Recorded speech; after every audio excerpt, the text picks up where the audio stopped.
Vous avez l'impression d'être mauvais en tactique, de toujours rater ces séquences qui gagnent du matériel. Vous avez l'impression que la tactique tombe toujours du ciel.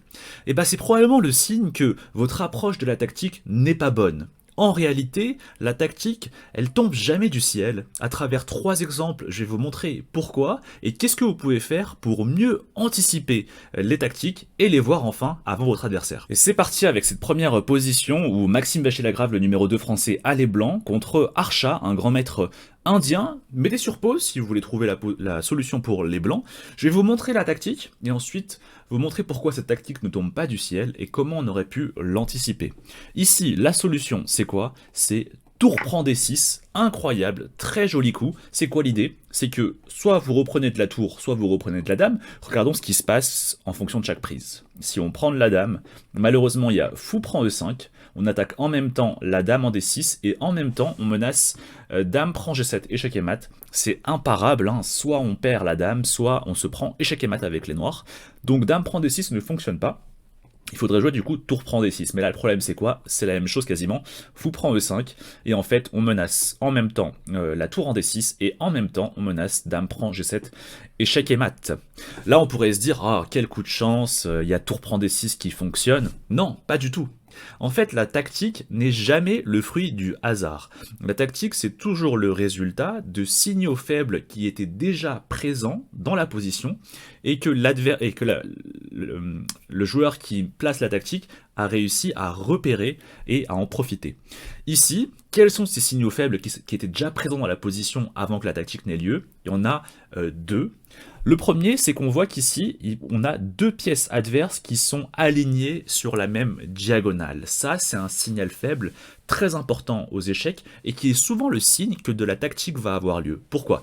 Parce que deux pièces qui sont alignées sur la même diagonale, très souvent ce que vous pouvez faire quand vous êtes l'adversaire, c'est placer un fou ou une dame sur cette diagonale et du coup vous allez attaquer simultanément ces deux pièces en même temps. Ça, c'est le premier signal faible. Le second signal faible, c'est quoi? C'est qu'en fait, ici, on attaque le cavalier E5. Et ça, c'est déjà un signal faible, que beaucoup de joueurs sous-estiment, parce qu'ils se disent, bon, bah j'attaque, oui, mais il défend. Oui, mais c'est pas vrai, parce que le simple fait qu'on attaque ici le cavalier E5, et ok, il est défendu par le pion D6, certes, mais le simple fait de tout cela, ça veut dire que, attention, le dispositif noir est fragile. Si tout d'un coup, le pion D6 il venait à disparaître ailleurs, ça veut dire que plus personne ne défendrait le cavalier E5. Aussi, on a un autre signal faible du même type, hein, on attaque également le pion ici en G7. Et là, vous voyez, tous ces éléments laissent penser que de la tactique peut avoir lieu. Et donc ici, comment on vient exploiter tout cela? Et bien très souvent ça va être les mêmes leviers. Si vous avez deux pièces adverses qui sont alignées sur la même diagonale, vous allez chercher à déboucher cette diagonale pour que cette double attaque ait lieu. Et donc finalement, qu'est-ce qui fait obstacle ici? C'est le pion en D6. On va l'enlever pour vraiment mettre clairement en évidence la dame C7 et le cavalier E5 qui sont alignés sur la même diagonale. Et ensuite, on a vu aussi que quand on attaquait le cavalier E5, il était défendu par le pion D6, et donc le réflexe, quand ce signal faible il est présent, c'est de se dire « Ah, mais du coup, si je supprime le défenseur de la pièce qui défend le cavalier E5, peut-être que le cavalier E5 va tomber. » Bref, quand on repère ces deux signaux faibles, tout naturellement, ça nous amène du coup à regarder tour prend D6. Et c'est comme cela que Maxime Vachier-Lagrave, du coup, il a joué tour prend D6 et il a réussi à placer cette tactique qui gagne la partie pour lui. Son adversaire, du coup, hein, il a joué cavalier G6 parce qu'on a vu que les deux coups principaux, tour prend D6 ou dame prend D6, perdaient. Mais après le cavalier G6, il a quand même une très très très mauvaise position ici avec les noirs. On va continuer avec un deuxième exemple, on va montrer que la tactique ne tombe jamais du ciel. Regardez cette position ici. On a une partie entre Anish Giri avec les blancs contre Esipienko avec les noirs, donc deux joueurs du top mondial. Et là, vous voyez, peut-être mettez sur pause si vous voulez trouver la solution pour les blancs. Je vais vous montrer la solution ici, regardez, c'est magnifique, c'est cavalier E2. Et là, en fait, Esipienko va perdre la partie. Pourquoi? Parce qu'on attaque ici le cavalier F4, et si vous prenez le cavalier E2, bah du coup le cavalier ne défend plus la tour D3, et on a juste ici roi prend D3, et finalement on a gagné une qualité. Bon, bah du coup, on peut se dire, bon bah si le cavalier ne peut pas bouger, parce que je dois rester à la défense de la tour D3, peut-être qu'on peut venir défendre le cavalier. Oui, mais attention, encore une fois, je prends, vous prenez, et après je gagne la tour. Alors du coup, on pourrait se dire, bon bah peut-être que je peux mettre ma tour en F3, et comme ça je défends mon cavalier, et en même temps, je retire ma tour de l'attaque du roi C2. Mais attention, ici, cavalier D4, fourchette, et on reporte ici la tour en F3. Alors là, on pourrait se dire, ah mais quel coup de chance, enfin, il a vraiment de la chance d'avoir cavalier E2. Non, encore une fois, un signal faible était présent et Anish Giri a réussi à l'exploiter, et à l'inverse, Esipenko a laissé ce signal faible présent pendant trop longtemps. Le signal faible c'est quoi? Et ben c'est le même que tout à l'heure, on a ici le roi C2 qui attaque la tour D3. Vous pouvez me dire c'est rien, parce qu'en fait c'est défendu par le cavalier F4, mais non. Le simple fait qu'on attaque quelque chose et qu'il soit défendu par l'adversaire, ça montre quand même que son dispositif est extrêmement fragile. Encore une fois, ça veut dire que si la pièce qui défend la tour D3 venait à disparaître, il n'y aurait plus personne pour défendre la tour D3. Et encore une fois, c'est le même levier qu'on vient actionner. On se dit, ah bah du coup, si le cavalier F4, il doit défendre la tour D3, et bah du coup je l'attire ailleurs, hop, cavalier E2, vous voyez.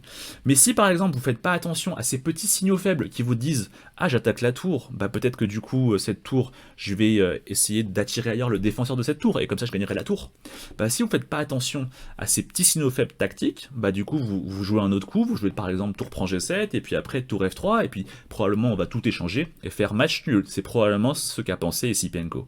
Mais Anish Giri a repéré ce petit signal faible, il a vu que la tour était attaquée par le roi, défendue par le cavalier, et donc le réflexe de se dire « Ah, dans ce genre de situation, quand ce signal faible est présent, eh ben, j'attire ailleurs le défenseur de la pièce qui défend la pièce que j'attaque, et du coup, il y a un problème de surcharge. » Et ici, du coup, Esipenko qui a continué avec tour D7, mais bon, après cavalier prend F4, et Anish Giri qui remporte une pièce ici, et Esipenko qui a abandonné dans cette position.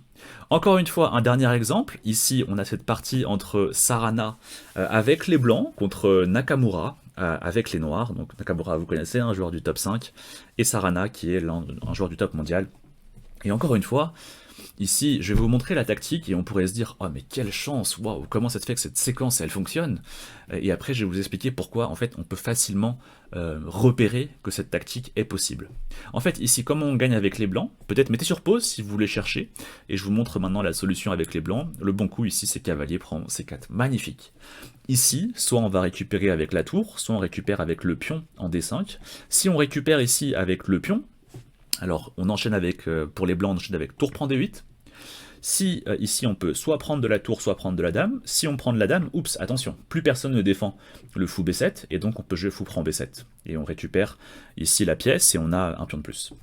Donc du coup on va prendre de la tour, et quand on prend de la tour, bah maintenant on vient manger en B7, les noirs doivent remanger le fou en B7, mais attention, la dame n'est plus en B6, et donc plus personne défend le cavalier en F6, et donc ici, on joue dame prend F6, encore une fois on a gagné un pion dans l'histoire.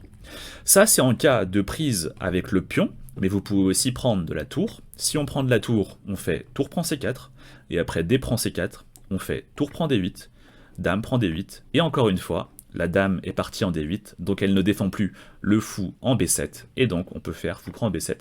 Et dans l'histoire, on a gagné un pion. C'est comme ça que la partie d'ailleurs a continué entre Sarana et Nakamura. Alors là, vous pourrez me dire, ah mais c'est incroyable quand même, il a vraiment de la chance d'avoir ce cavalier prend C4 qui se balade. Non, encore une fois, cette tactique est le résultat de signaux faibles qui étaient déjà présents dans la position et que Sarana a su exploiter, et qu'à l'inverse, Nakamura a laissé présents ces signaux faibles pendant trop longtemps. Et du coup, quels sont ces signaux faibles? Eh bah, il y en a plusieurs. Il y a encore le même qu'on a déjà exploité tout à l'heure, c'est-à-dire que la dame B2 attaque le cavalier F6. Vous avez vu, il y avait beaucoup de lignes où à la fin le cavalier F6 était en prise. Et comme je l'ai dit, hein, c'est-à-dire qu'on pourrait se dire c'est rien, la dame B2 attaque le cavalier F6, c'est vrai, mais attention, c'est défendu par la dame B6, donc c'est pas grand-chose. Oui, mais encore une fois, ce genre de dispositif, c'est extrêmement fragile. Il suffit que la dame B6 soit attirée ailleurs, et du coup, elle ne pourrait plus défendre le cavalier F6. Et c'est justement ce qui s'est passé dans beaucoup de variantes que je vous ai montrées. Donc ça, c'est un premier signal faible. Second signal faible, c'est quoi? C'est un qu'on n'a pas encore vu ensemble, c'est celui des vis-à-vis entre pièces. Vous avez ici le fou G2 qui est en vis-à-vis avec le fou B7, vous avez la tour D1 qui est en vis-à-vis avec la tour D8, vous avez la tour C1 qui est en vis-à-vis avec la tour C8. Et ces vis-à-vis, ils ont l'air de rien, mais ils sont souvent assez gravissimes si on ne fait pas attention. Pourquoi? Parce qu'il suffirait que ce pion D5 et ce pion C4 disparaissent, et tout d'un coup, ces vis-à-vis, ils sont découverts, c'est-à-dire que les pièces, elles sont en contact direct. Et qui dit contact direct, dit que du coup, on va attaquer ces pièces, et du coup, probablement par des séquences de prise, il va y avoir des pièces qui vont ne plus être défendues. Et du coup, ici, on se dit, ah, bah super, en fait, je remarque que le fou ici est en vis avec le fou B7, la tour ici est en vis avec la tour D8, et qu'est-ce que je remarque? Je remarque que, tiens, c'est la dame B6 justement qui défend le fou B7 et qui défend la tour D8. Et donc on peut se dire, ah bah tiens, intéressant, parce que j'ai justement remarqué que la dame B2 attaquait le cavalier F6, qui n'est défendu que par la dame B6. Donc il se peut que si je force la dame à aller récupérer le fou B7 ou la tour D8, il se peut que la dame du coup ne défende plus le cavalier F6. Vous voyez, tout est lié. Et ensuite, du coup, comme on a ces vis-à-vis, le premier réflexe, du coup, dans ce genre de signaux faibles, c'est de se dire, bon bah, on va chercher à découvrir le vis-à-vis. Donc enlever les pions D5 et les pions C4. Et c'est pour cela que naturellement, cavalier prend C4, c'est un coup qu'on va regarder. Parce que les signaux faibles amènent vers ce genre de levier pour découvrir le vis-à-vis et mettre en évidence la surcharge de la dame B6. Alors du coup, ici sur cavalier prend C4, et bah après c'est justement la séquence qu'on a vue ensemble. Mais vous voyez ici comment, du coup, ce coup devient très très logique et pourquoi on l'anticipe plus facilement quand on a les compétences de repérer les signaux faibles tactiques avant de jouer son coup. On voit donc mieux comment, grâce aux signaux faibles tactiques, on voit que la tactique ne tombe pas du ciel, et comment on peut mieux repérer et anticiper ces tactiques, ne pas passer à côté dans ces moments critiques de nos parties, pour enfin réussir à gagner du matériel dans ces moments importants. J'ai regroupé 100% des tactiques en 8 thèmes principaux, et pour chacun de ces thèmes, j'y ai associé un signal faible. Cette liste, je l'ai partagée aux membres de mon club d'échecs. N'hésitez pas à nous rejoindre dans la description, et je vous rappelle que l'inscription est gratuite pour tous les étudiants boursiers. Ciao ciao.